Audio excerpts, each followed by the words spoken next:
This is the Bureau of Lost Culture. I'm Stephen Coates. In the last episode of the Bureau, we dug deep into the culture of the bootleg vinyl record. And in this episode, we're going crate digging again as we dig deep into another underground musical activity right on the fringes of legality. Sampling. The borrowing, stealing, plundering, adapting of existing audio, songs or sounds to make new pieces, audio, songs or sounds. Now, sampling might have started off as a countercultural underground cut and paste technique used by experimental artists. But through the 70s and 80s and 90s, it ended up powering a huge amount of hip-hop records and some very big hit tunes. And who better to guide us through the crazy world of sampling than Jon More, one half of Sonic Innovators and sampling sorcerers Coldcut, along with Matt Black, with who he co-founded the highly influential Ninja Tune record label. Plus, our old friend, turntablist, DJ and crate digger himself, DJ Food's Strictly Kev. We're going to hear some of Jon and Kev's favourite sampling tunes. Hear all about the use of the tape recorder pause button, copyright law, James Brown, George Michael, Lee Scratch Perry, Grandmaster Flash, all sorts of other strange artists, musique concrète, and pop cultural plundering, amongst other things. But let's dive straight in and start with this.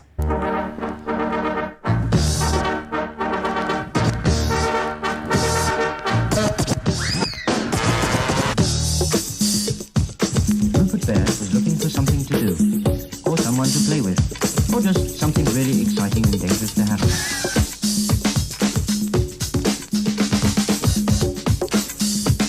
Now here's some party fun.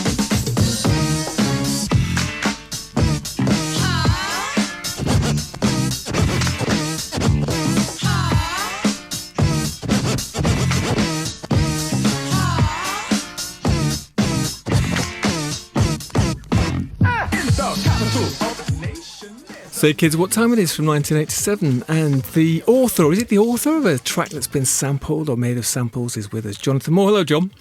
Hello, thanks for having me. You're very welcome. That's a while ago. How does it feel listening to that after all this time?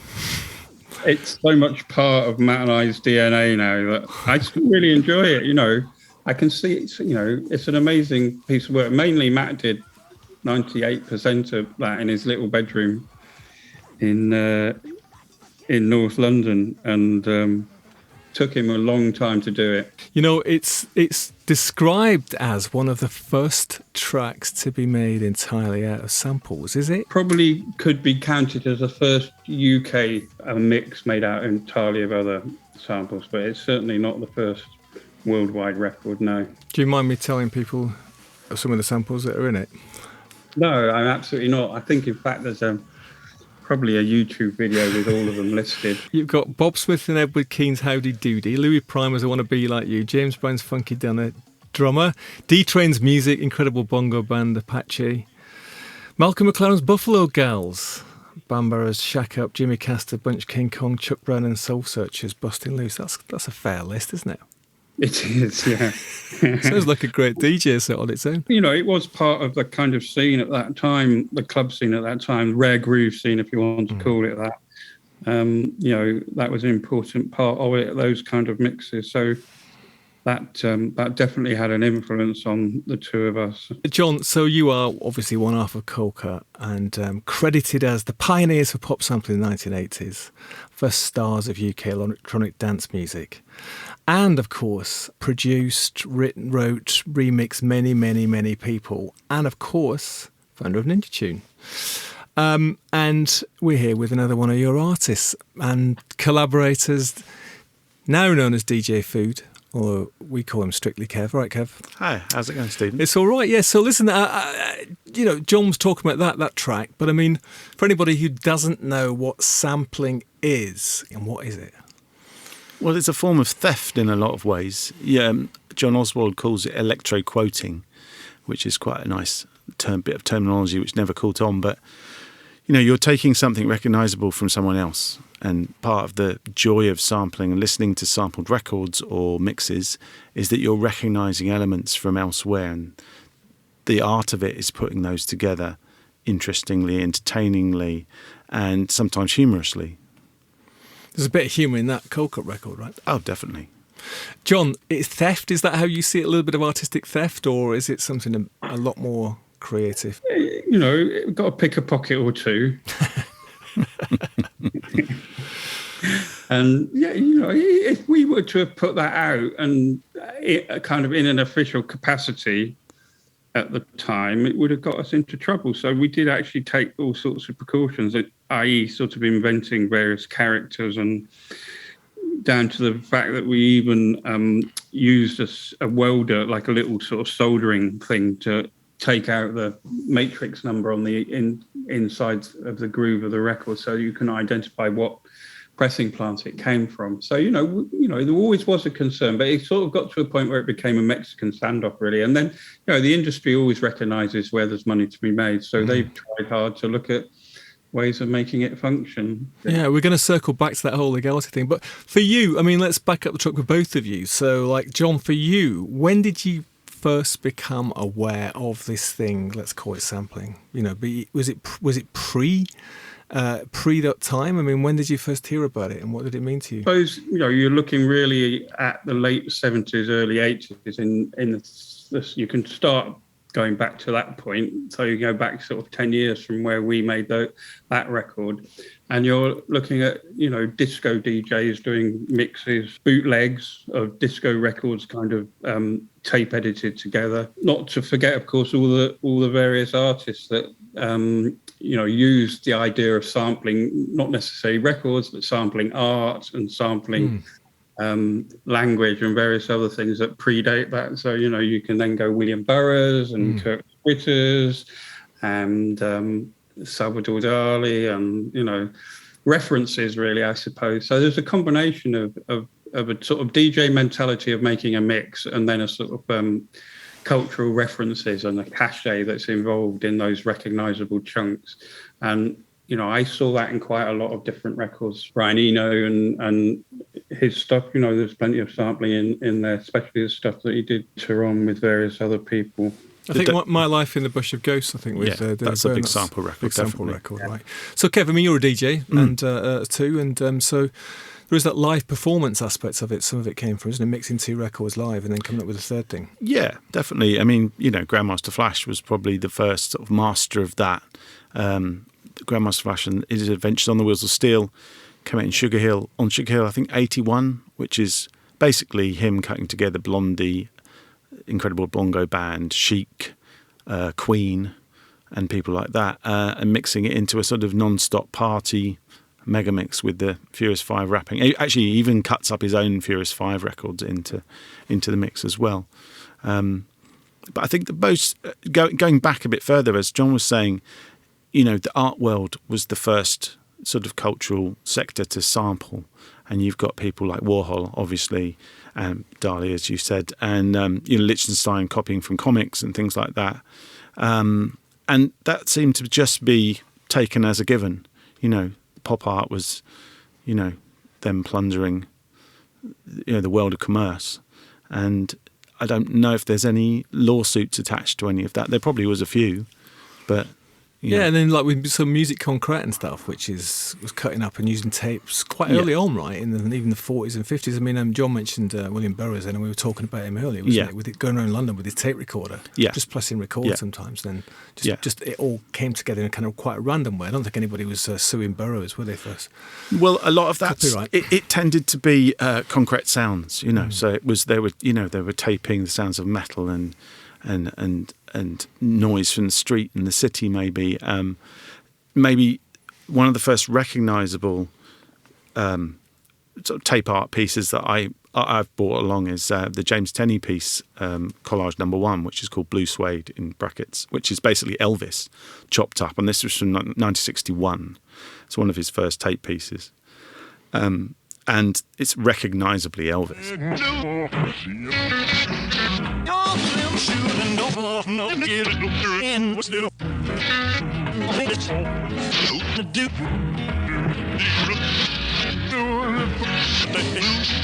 Well,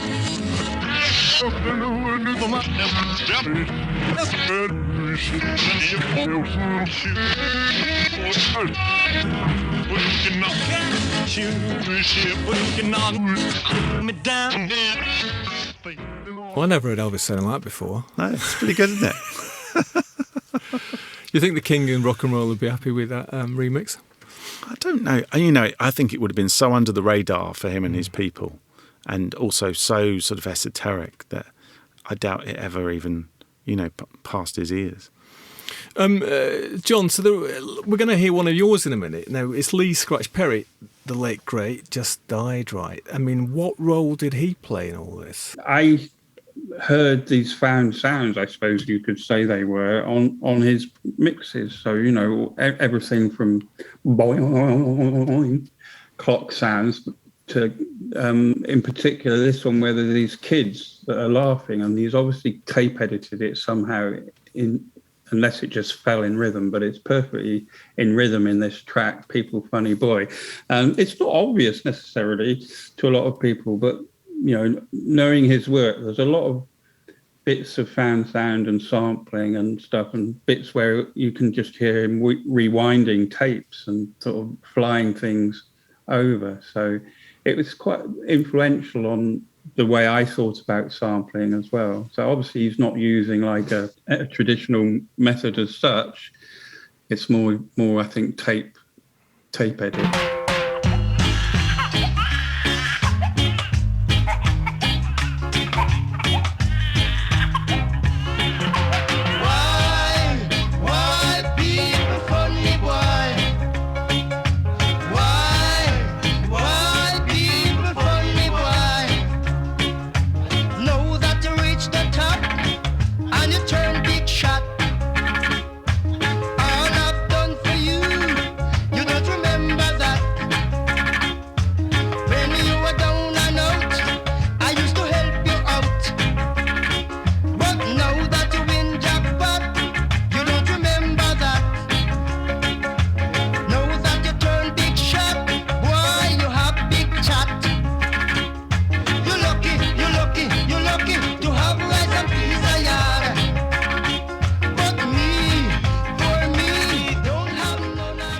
For us, anyway, for me and Matt, he was a very important part of that process of learning various different new ways, as they were at that point, of making music. So, combination of, say, of the turntable stuff that we'd learned from Grandmaster Flash and various other DJs over the course of the 80s decade, and mixed together with the sort of sound and the weird sound that Perry got, and the way he mixed things and the way he threw bits and pieces into the mix.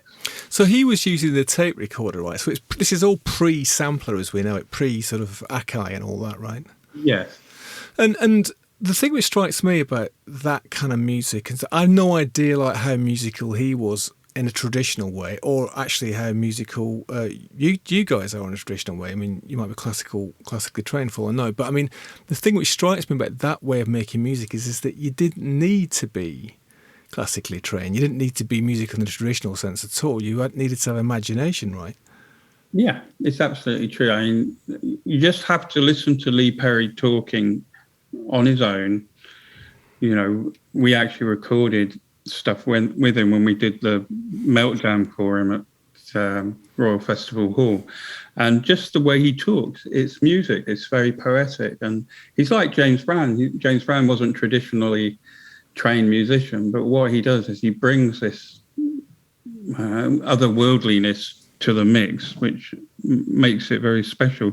Interesting enough, James Brown also used tape edits and slipped lots of bits of spoken word into quite a few of his tracks. There's various different mixes. I think Soul Power's one, which has got some Martin Luther King, possibly. Yeah, and Baby's Crying as well. Baby's Crying. Yeah. So, and, they say I'm not musically trained as such, so perhaps that's what it is. Matt and I referred to it as the joy of ignorance. You mean the joy of actually not being musically trained, so you're not actually constrained by thinking, what's this chord sequence or whatever. It's just like, how does this sound fit with this sound? Yeah, if it works, it works. And, it's all subjective anyway. It's fascinating how, you can play the same thing to 10 different people and you'll get 10 different responses, which is the wonder of music, really. Kev, I mean, for you, that's the way it works, is it too? Is a kind of collaging sounds and textures and stuff together. I mean, do you think melodically and stuff, or is it much more for you like a bit like doing a painting or something? Oh, it's definitely collage. It's always been collage. And one of the other songs that Jon's picked, the lessons from Double D and Steinsky, was the first time that I realised I could do that, because I could deconstruct what I was hearing the first time I heard the lessons, which were essentially mega mixes of pop records with spoken word pieces thrown in. And immediately, after trying to learn the guitar and failing dismally as a child, and not being allowed a drum kit, the next point of call was the turntable, after I realised that I could deconstruct this collage and make it out of tape edits. So when you say deconstruct it, you mean you could hear what was going on, like blocks of sound or something, which would be stuck together or overlaid, or... Yeah, I could recognise songs, pop. There's a bit of Culture Club here, there's a bit of Junior there, there's a bit of Bugs Bunny, there's a bit of Dirty Harry. You can identify fairly easily a lot of the sources, even if you don't maybe get the sort of what were then fairly obscure funk records. There was enough pop culture sprinkled over the top to easily pick out certain elements. You see, 3, you see, 2, you see, 1. you see. Now we come to the payoff.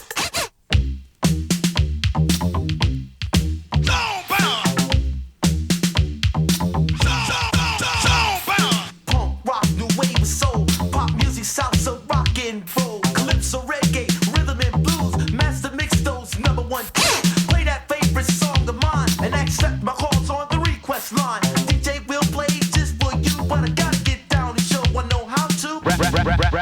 Round. Play that beat, why don't you play it for me? Switch the mix, Mr. DJ. Play that beat, why don't you play it for me? John, that was one of your choices. Why is that? Well, it was really how Matt and I bonded over those mixes in many respects. I was working in a record store in Berwick Street, Reckless Records, and there were a lot of record shops around in those days, and there was one in particular that used to sell mostly high energy records, disco records, and they'd get these DJ mixes in, and I heard they had lesson 1, and I heard it, and I was like, that's amazing. And I paid a lot of money for it in those days. I can't remember how much, but I vaguely think it was around about £15 or maybe even 30 quid for it, which was a stupid amount of money really to pay for a record. But I just thought it was so amazing. And then when I met Matt, when he came into the record shop to play me Say Kids, he'd also bought a copy of it.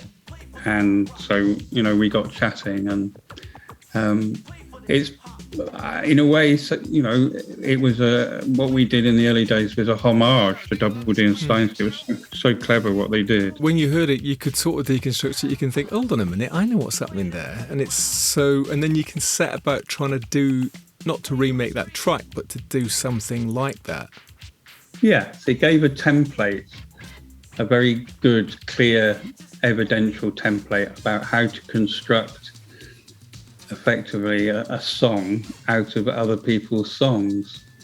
And a lot of the techniques that worked out from there still using to this day. And I'm sure Steinsky would say, we met him and had long conversations about stuff, and I'm sure he would say that he was also influenced by music in many ways to distill the essence of how to construct something. But calling them the lessons was appropriate. I want to know. I want to get a bit nerdy, so I want to know how you guys actually did it. How were you putting them together yourself? We had a 4-track cassette recorder, and it had a really good pause button on it. And we had 2 turntables, a mixer with a little sampler on it, a Maxim delay unit, and some cheap kind of Radio Shack reverb. And Matt would hold the record on the turntable and hold the pause button, wiki, release the pause button on the first beat of the first bar of the record, let that play, do some stuff on the turntable with it, and then pause it again in the musically the right place and start again. And in that way, building up a kind of, a patchwork backing track, and then adding more stuff and layers as you went. So all from the turntables. So I can see Kev smiling. He's sort of smiling fondly at those days. Well, I obviously I wasn't there when Matt and Jon were making that in those ways, but I started from a similar thing. But I had one of the stereos with the cassette and the turntable all built in.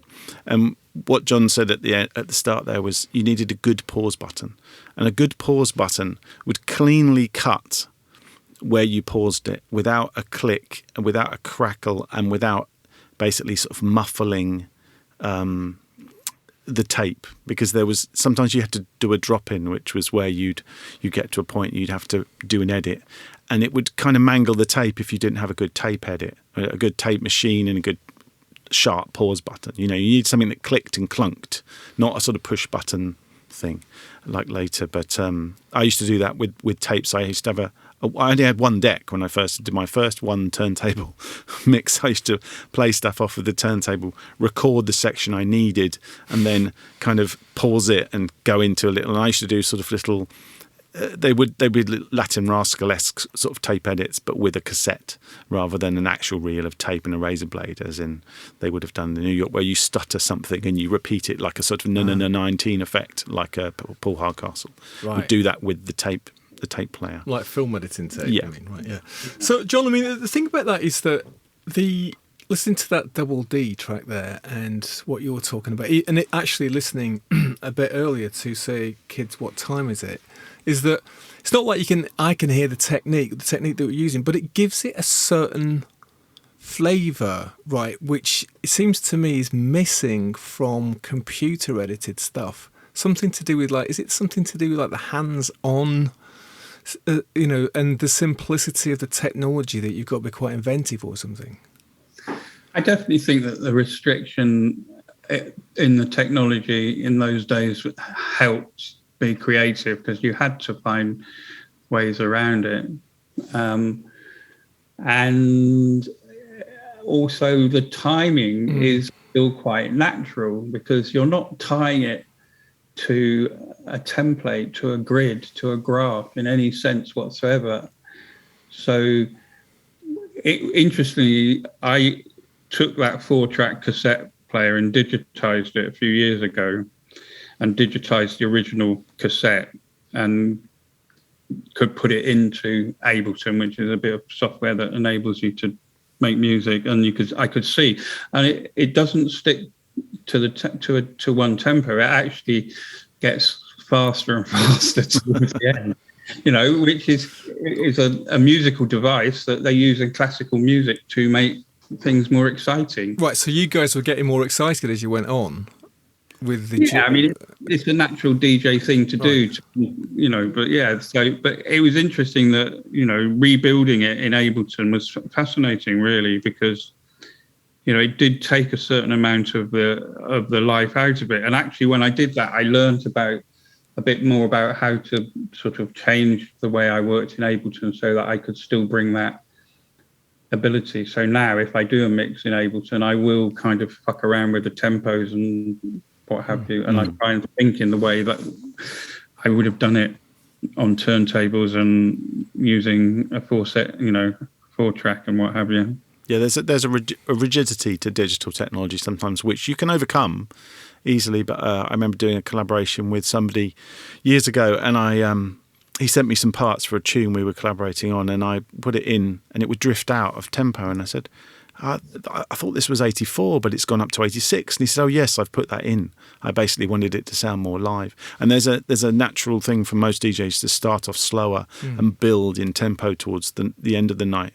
or the end of the set, because it just creates excitement, And if you're slowing down from fast, it's having the opposite effect that you want the crowd to have.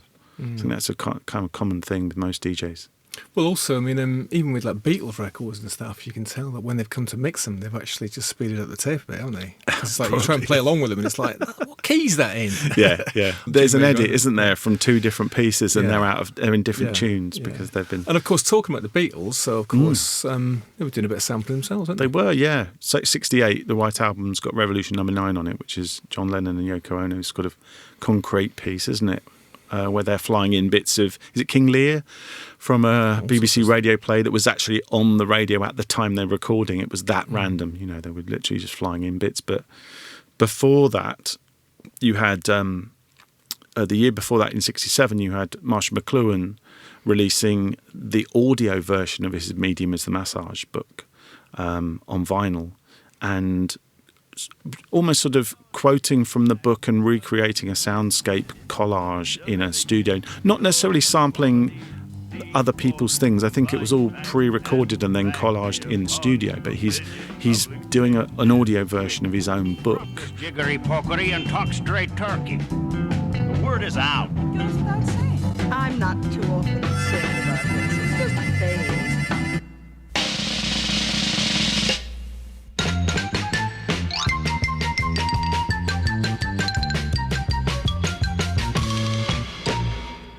Medium is the massage. The medium is the massage. Marshmallow. Yeah, how about that? There'll probably be some music, but we'll manage to find a quiet corner where we can talk. Professor McLuhan.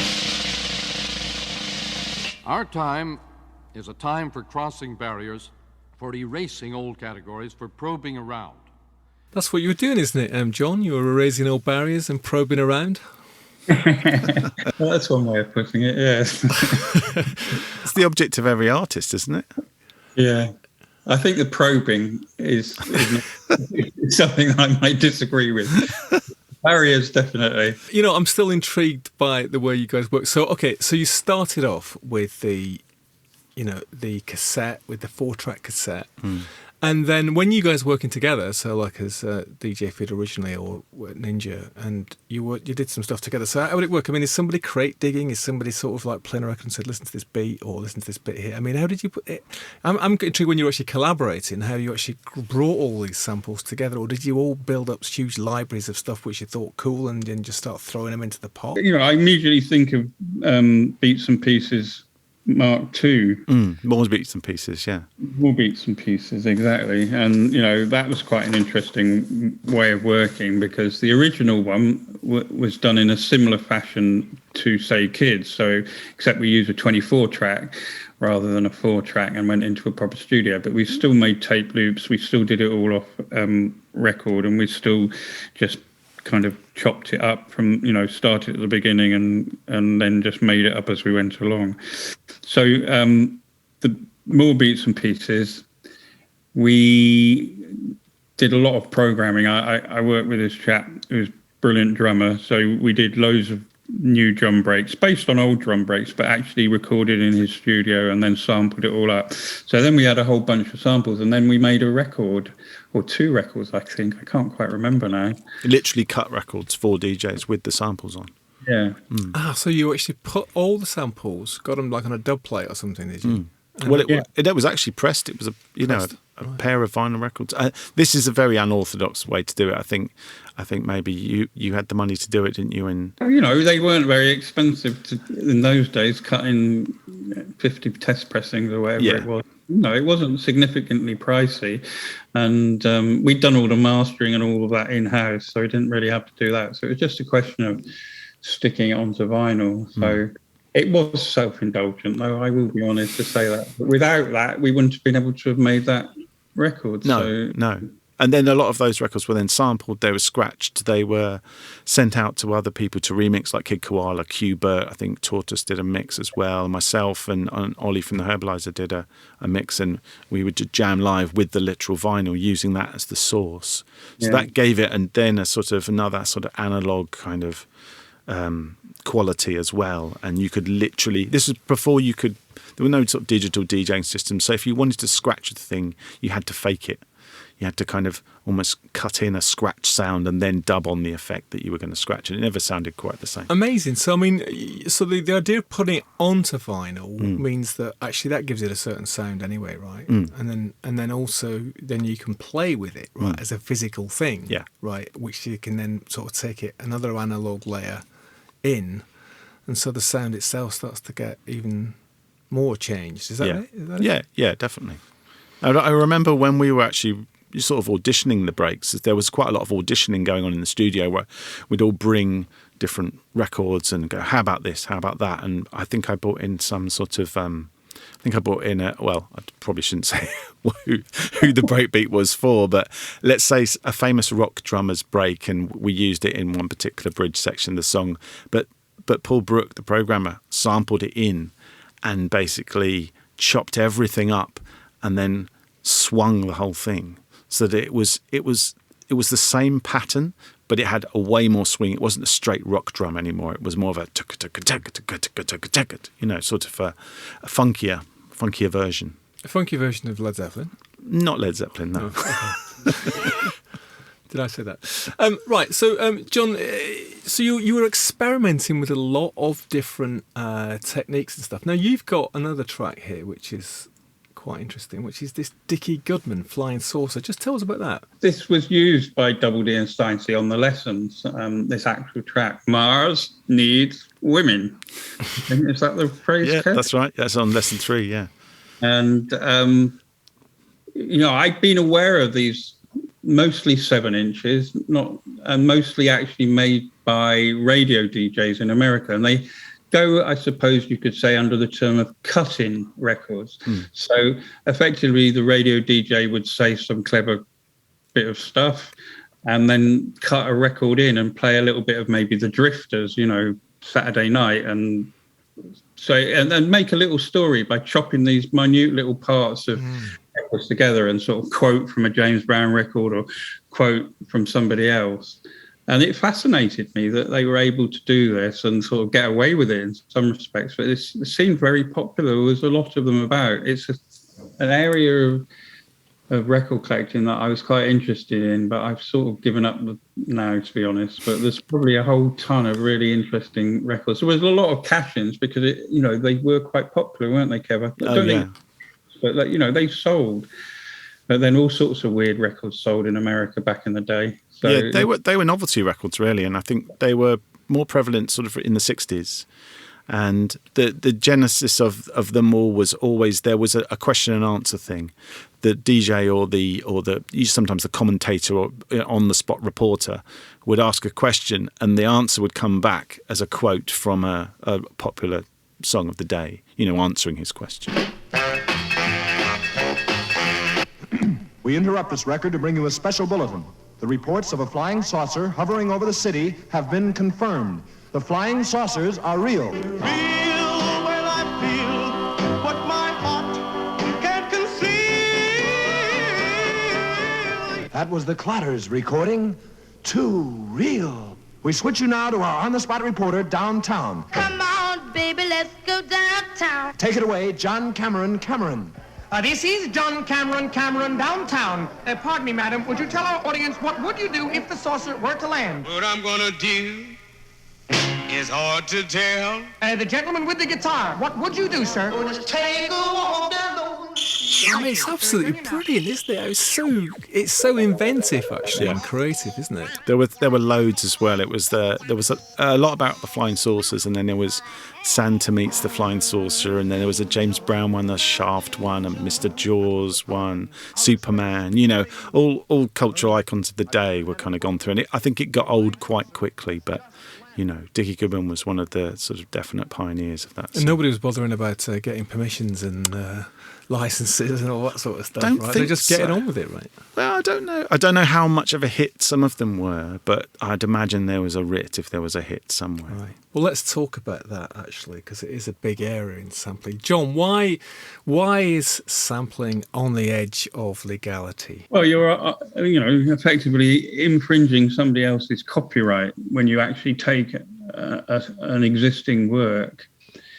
And usually that work has 2 owners. So there's the publishing rights and the mechanical rights. So, i.e., who wrote it and the actual physical object in itself. Right. So for people who don't know the kind of weirdness of the music industry, you've got, like we say with Hound Dog, you've got Lieber and Stoller wrote that song. So if Kev does a recording of Hound Dog, Lieber and Stoller's publishers get paid.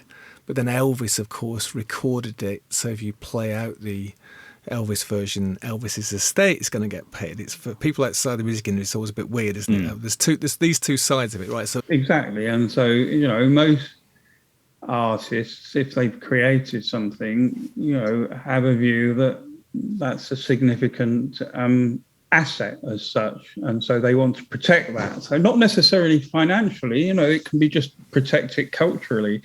So, if, say, somebody who was some right-wing nut job on some right-wing nut job radio started using one of our records, I would object to that. So I can perfectly understand why some people would object to their works being used.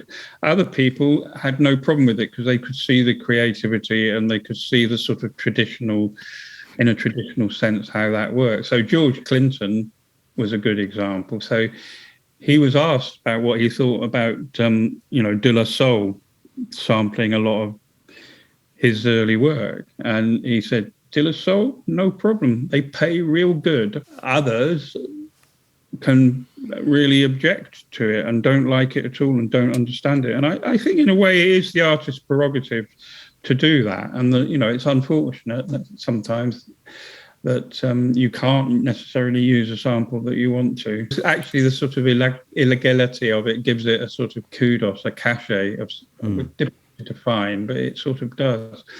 I mean, we were sampled by George Michael, for example. Well, not by George Michael, but probably by a musician who wrote something that George Michael ended up singing on, or wrote a backing track, or the engineer in the studios. How did you feel about that? I mean, at first I was like, no, this can't be right. And then Patrick PC, the other half of DJ Fu, phoned me up because it was his scratching that had been sampled in a little bit of a beat, I think. And he's like, have you heard that? And I was like, okay. So I checked it out. I got the record and I lined the sample up and slowed it down, and it was absolutely that chunk. So we went and asked for some money. And, if we'd have been big boys, we could have probably really gone to town, but I actually kind of like George. And so we got some cash to pay us, which was very handy. And we asked for a pair of silk socks each, which was nice. And wasn't this a bit of poacher turned gamekeeper, though? Yeah, you could say that. The weird thing about sampling, though, is there's two things. There's you're not asking permission. And some people, that gets people's back up. It's like, how dare you take my thing without asking? I would have been fine with it if you'd have asked. But then there's where there's a hit, there's a rip, where people are obviously making a lot of money. A good example would be Mars Pump Up the Volume, who was sampling all sorts of people and sounds, including, I think, Coldcut. Weren't they sampling you, John? They sampled something that we sampled from somebody else. Yeah, that's right, yeah. And, obviously, where there's a hit, there's a rip, there's a lot of money, and people come out the woodwork going, I want my cut. Yeah, that's absolutely the dichotomy of sampling, really. I think Matt and I felt about George Michael, not necessarily about him as such as the artist. It was more about the fact that it was on a major label, and major labels have fucked other people over samples. Right. And so we thought, well, you're a major label, you've given other sampling artists a hard time quite often. And this was when Ninja was quite small as well. Ninja was, I think, like 94, wasn't it, John, or something? Yeah. So. I mean, we could have caused some significant problems if we wanted to, but we didn't really want to do that. It was more of just making a kind of point. So Richard Spencer, who owns the copyright for the widely sampled Amen break, never received any royalties, and he said that sampling was plagiarism, but later said it was flattering. Right now, and Simon Reynolds, the music journalist, he described it as like the man who goes to the sperm bank and unknowingly size hundreds of children. In the case of Funky Drummer and Amen Brother, probably he's right, yeah. Right.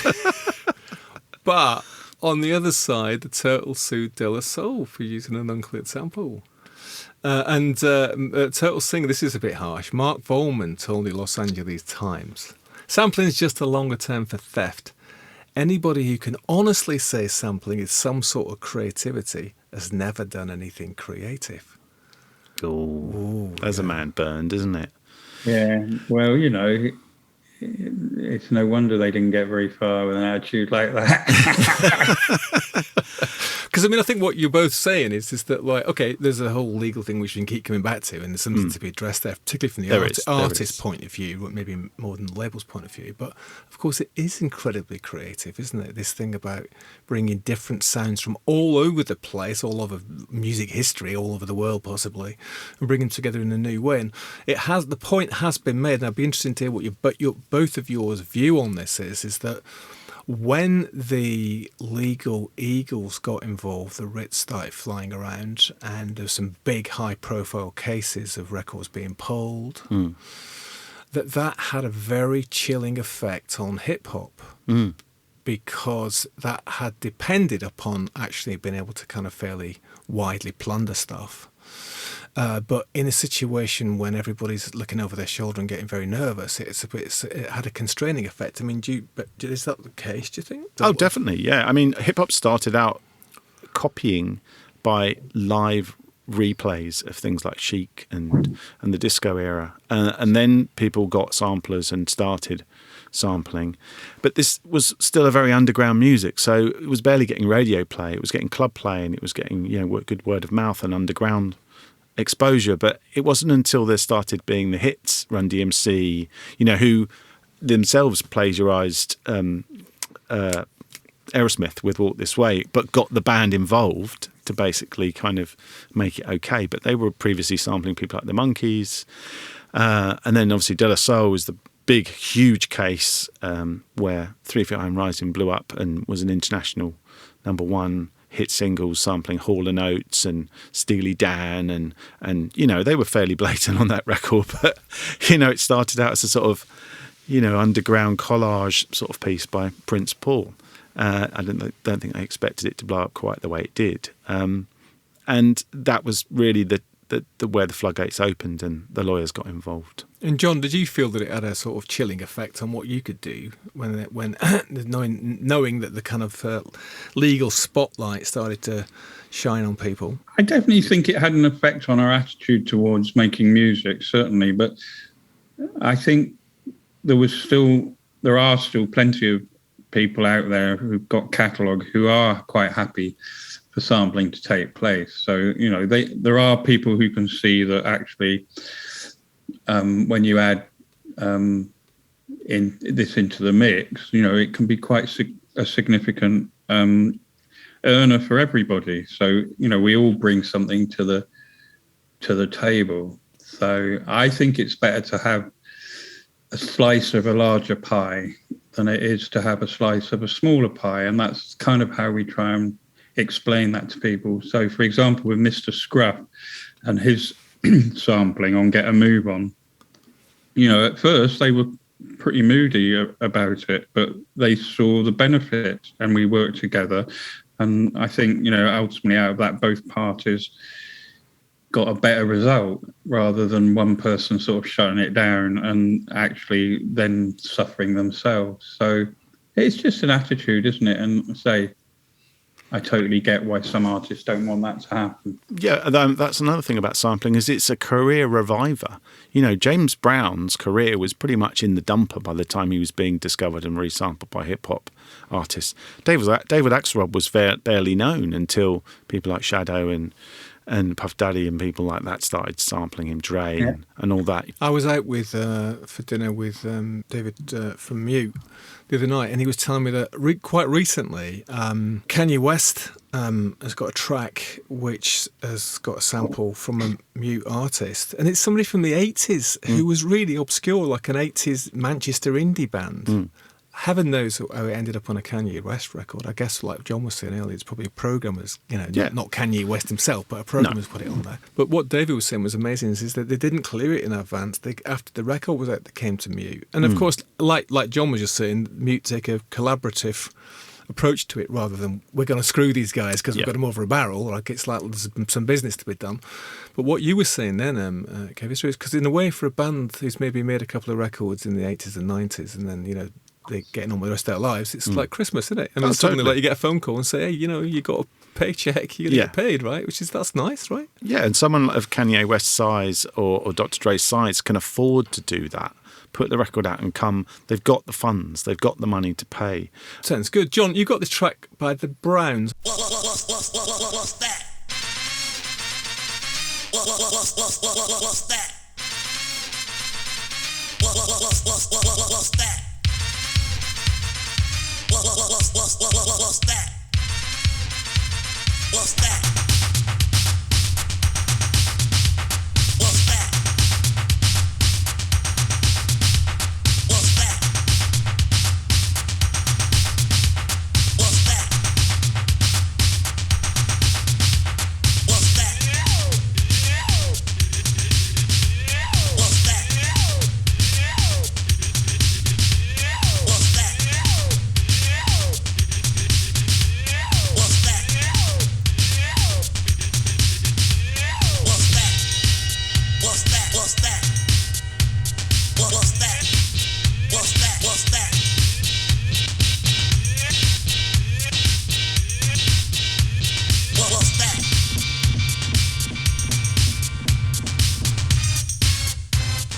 That's amazing. I haven't heard that for years, literally decades. It's amazing.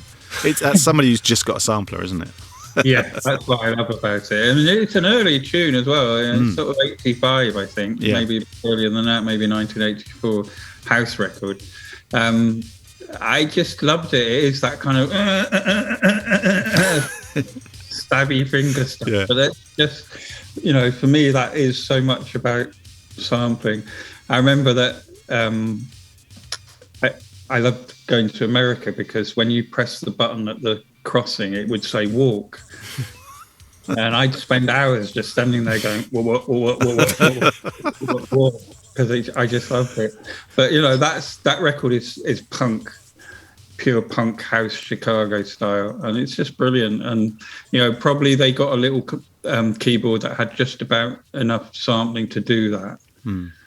And I actually got thrown off the turntables for playing that at Case to Soul Weekender. What, because it was too primitive? Yeah, because they just couldn't understand it.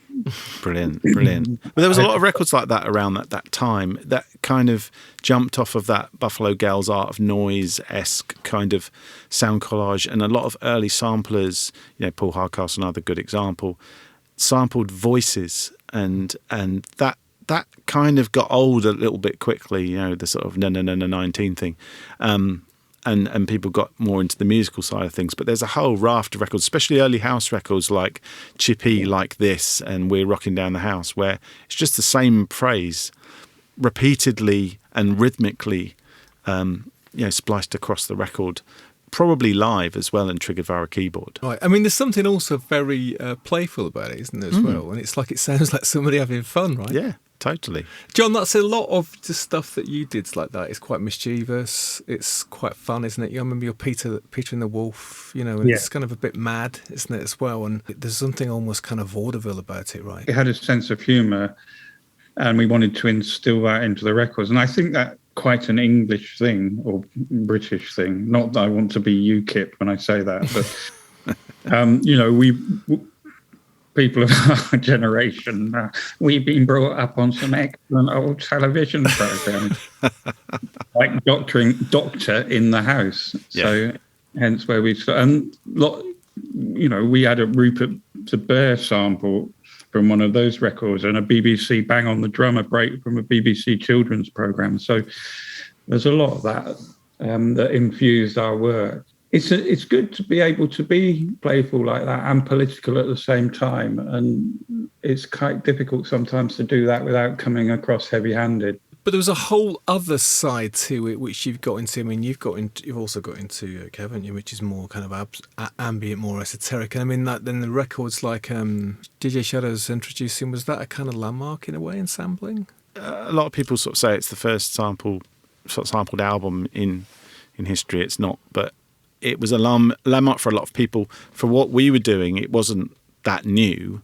but it was incredibly well crafted, and also Shadow's, one of those deep diggers. There's a lot of stuff on there that you didn't know, and he'd crafted it incredibly well into something incredibly melodic. It's a kind of masterpiece collage. You can't see the joins too easily on it. For you guys, because you were deep into this, you're making records with sampling. It was part of Ninja's whole ethos for a time, wasn't it, as well? So for you, like, if you're hearing a record like that coming out, and you were able, I guess, to pick it apart, when you were like, what's he doing? And, that was because you were doing it yourselves, right? So if you hear a record like that, was your response to it like, how's he doing it? Or where's that from? Or well, no, it was more, where's that from? Because we hadn't heard that stuff before. For me, anyway, it was very much, I kind of knew what he was doing, but I couldn't tell how many layers there were. Usually it's 1 or 2 layers, you can pick them apart. Well, that was like a rich tapestry. Yeah, definitely. And when, for me, it was things that I recognised. I have the records, and it's like, fuck, he's really used that well. I've got a little quiz for you both here. Okay, so who's the most sampled artist of all time? Jon? Obviously, I want to say James Brown, but I think I'd get a klaxon because I don't think that's necessarily correct. It is correct. It is correct. You're right. That's over 3,000 times apparently. I don't know who's counting, but I mean somebody's counting. Now I wanted to ask Kev. This is what's the most sampled track of all time, Kev? Well, I would have said it's Funky Drummer, James Brown, but I think it's wrong. I probably think it's Amen Brother now. It's actually changed the beat by 5. Oh, cool, of course, because of the scratch. That this stuff is really fresh. Right, I didn't know that. Yeah, I'm not claiming that I knew that at all, actually. So, and of course, Jon, you've went on to influence a lot of other artists. I mean, like, you guys did a lot of, or still do actually, I imagine, a lot of remixing, and for some very well-known artists, was remixing in a way a sort of officially approved version of sampling? I mean, you're actually getting the original artist track and being allowed to do whatever you want to it. Yeah, I think that's fair to say that, for sure. I mean, it was a way that the industry recognised that they could have some of that kudos and cachet that came from the hip-hop revolution and the sampling revolution, and they could, as Kev said earlier, reinvigorate, in some cases, their artist catalogue. And we after Paid in Full, we got a shitload of requests to do remixes. Some we did and some we turned down. Some, just didn't think that we could actually do anything to them. I remember meeting the New York lawyer for the Rolling Stones, who wanted us to remix Sympathy for the Devil. And they were putting so many conditions on the job that I was like, no, I can't be dealing. Matt and I was like, no. They wanted us to fly to New York to record it in their studio. We weren't to take the tapes out anywhere. We couldn't have, copies of it. We couldn't do this. We couldn't do that. So eventually we just said to the guy, look, I tell you what you need to do. You just need to take the vocals, just take mixed vocals and just release like those into the ether. And you'll get all the remixes that you need. You won't have to pay for any of them. You can pick the best ones, and then you can cash in on that, and it will be fine. But we're not having anything to do with it. Well, I'm glad you mentioned Rolling Stones, fun enough, because of course they were involved in one of the great sort of sampling tragic stories of the last few years, weren't they, with the Verve? Yeah. Oh, God, of course, yeah. The Verve didn't sample the Stones, did they? They sampled Andrew Loog Oldham's version of the Stones, and it was even, I think it was a little musical coda that was at the end of his version, which possibly wasn't even on the original. Cover. It was a cover version, wasn't it? Cover of the but they managed to claim the publishing on the cover version where he'd added a coda, his own musical coda, that famous line from Bittersweet Sympathy. Bittersweet Sympathy. It's the string line, isn't it? Yeah, but that's the thing. You do a cover of someone's song. Anything that you add to it is still theirs, unfortunately. But I mean, in that case, it wasn't just that They had to cough up. They had to cough up everything. I mean, Yeah. the Stones themselves just took. I mean, they didn't do the collaborative thing which Jon was talking about earlier. They took them to the cleaners. They took. And the Rolling Stones, they roll with some pretty hardcore legal heads, and those heads can sniff out a serious amount of lunches and what have you. And some people do that. I mean, I sampled a Quincy Jones thing from an old soundtrack on one of my food records, which was cut to pieces. It was a rhythmic thing though, and we cleared it, but Quincy Jones and his people wanted 100%. So it was either you strip this out, which is the essential bedrock of your song, or you don't put that song out. So what do you want to do? Right. And I had taken it, so there's no denying that. The rhythm, the rebel, without a pause, I'm lowering my level. The hard rhymer, where you never been, I'm in. You want styling? You know it's time to get deep. The enemy telling you to hear it. They praise the music, this time they play the lyrics. Some say no to the album, the show, but much the sound I made a year ago. I guess you guess I'm just a radical. Not on sabbatical, yes, to make it critical. The only part of your body should be partying too. Pass the power on the hour from the rebel to you. Hey, yo, Chuck, man, I don't understand this, man. Yo, you got to slow down, man. You're losing them. Radio, suckers never play me on the mix. They just okay me now, known and grown. When they're clocking my zone, it's no stinking and taking everything that the brother owns. My calling card, recorded and ordered. Supporter of Chesimard, loud and proud. Kicking live, next poet supreme. Loop for truth, bazooka, the scheme. Flavor, a rebel in his own mind. Supporter of my rhyme, designed to scatter a line of suckers who claim I do crime. They on my time, dig it. Hey, yo, Chuck, I think we take it short. Show this is Cold Medina, man. Come on, kick it. Terminator. Still makes me laugh. Speaking of library music and ripping people off Herb Alpert, right? Yeah, well, that's the Whipped Cream mixes by the Evolution Control Committee, which I can fairly confidently say, started the mashup craze of the early noughties, but was actually made in 1994 by a guy called Mark Gunderson, who's been operating under the Evolution Control Committee since the late 80s, making cut-ups in a similar vein to Negative Land and Take Beatles and people like that. And what I love about that is it's the genesis of what makes a good mashup. It's two things that are so wrong, making a third thing that's so right or so silly and stupid that it's entertaining. Public Enemy with Herb Alpert, especially in that particular Herb Alpert song, is just so. It just doesn't. It should never have happened, but it did, and in some weird way, it's hilarious. And what's equally hilarious is that it's just done on the fly. You can hear the a cappella going out of time. It actually comes back into time later in the track, but it's just so wrong. It's right. Well, that's it. So the mashup, that's another sort of evolution of the sampling, isn't it? We squash two tunes together. But what about this thing that, kind of a hip-hop modern R&B thing, isn't it, where you've got a track and then you just cut in a whole section of somebody's track. There's Slim Shady was cutting in a Dido, halfway through. And I think that's a consequence of the mashup generation, if anything. And it's that, again, with the whole thing with sampling, it's recognising the familiar in a different context. And it gives you, people have been doing it for decades, like PM Dawn sampled True by Spandau Ballet. For a set of Driftwell Memories Bliss, it was a huge hit because people recognised True by Spandau Ballet. Puff Daddy did it with The Police, Every Breath You Take. Huge hit. It's a kind of a no-brainer. They're taking huge sounds that a whole generation of people are familiar with. Okay, so Jon, listen, let's finish up. So what is the future of sampling? Yes, that's always a good question because it usually takes you by surprise. And, it's the last thing that you would expect, which is what I want, really. I want it to be a mystery and not be something that I predicted because it's more exciting that way. The endorphins are more kicked in, I think, when something really out of the ordinary happens. I'm sure it's percolating in some far-off, godforsaken place where young people are bored shitless. Yeah, well, listen, thank you so much, both of you. Well, that was a sampling of Jon More. Thank you so much. That was a lot of fun. And a sampling of Strictly Kev, DJ Food. Thank you. Thank you very much, Stephen. That was great fun. And thank you, listener, as ever. What a wonderful pair they are, those two.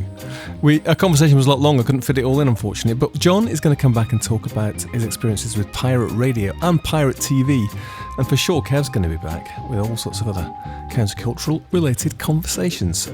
Hope you enjoyed this one. You can check all our countercultural related conversations out at bureauoflostculture.com and, of course, on all major podcast providers. See you there, then, here, somewhere or other. Leave us a review if you love it.